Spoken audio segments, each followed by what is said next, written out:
लाहौर में एक बड़ा अमीर व्यापारी रहता था। उसका नाम था दुनीचंद। उसे अपने धन का बड़ा घमंड था। उसने अपने पिता का श्राद्ध करने की बड़े जोर शोर से तैयारी की। इसके लिए उसने बहुत बड़े ब्रह्मभोज का आयोजन किया। ब्रह्मभोज के लिए उसने बहुत से ब्राह्मणों, साधुओं, संतों को न्योता दिया। उन्हीं दिनों गुरु नानक जी और मर्दाना भी लाहौर आए हुए थे। जब दुनीचंद को यह मालूम हुआ कि गुरु नानक जी इस नगर में आए हुए हैं तो बड़े आदर से न्योता देने गया। वह बोला, गुरु जी, मैं अपने पिता का श्राद्ध कर रहा हूं। इस अवसर पर मैं बहुत से ब्राह्मणों, साधुओं, संतों को भोजन करा रहा हूं। आप भी मेरे घर भोजन करने के लिए आइए। गुरु जी ने पूछा, इतने लोगों को भोजन तुम क्यों करा रहे हो? दुनीचंद ने कहा, गुरु जी, पुरोहित लोग कहते हैं कि जो पुण्य दान मैं यहां करूंगा वह परलोक में बैठे मेरे पितरों को मिलेगा।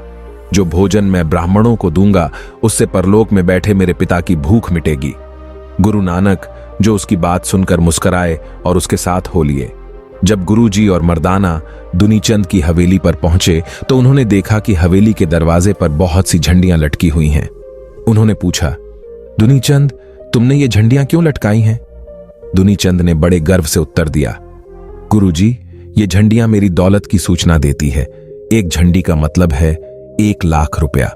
जितनी झंडियां यहां लटक रही हैं उतने लाख की संपत्ति मेरे पास है। उसकी बात सुनकर गुरुजी फिर मुस्कुराए।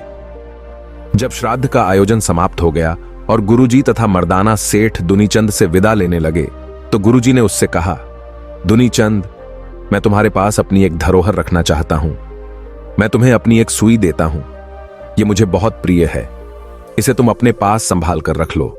जब तुम और मैं परलोक पहुंच जाएंगे तो वहां मैं यह सुई तुमसे वापस ले लूंगा। उनकी बात सुनकर दुनीचंद बड़ा चकराया। वह सोचने लगा, परलोक में तो साथ में कुछ भी नहीं जाता, फिर यह सुई मैं कैसे ले लाऊंगा?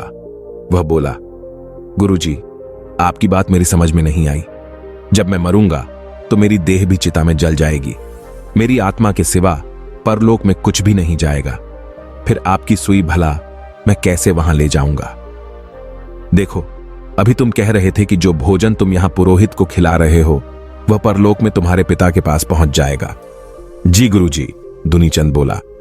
गुरुजी ने कहा, जब एक छोटी सी सुई परलोक नहीं जा सकती तब इतना भोजन परलोक में बैठे तुम्हारे पिता को कैसे मिलेगा?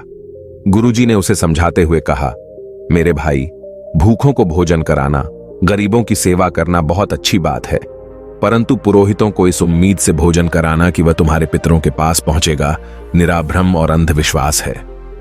सेठ दुनीचंद बड़े ध्यान से उनकी बातें सुन रहा था।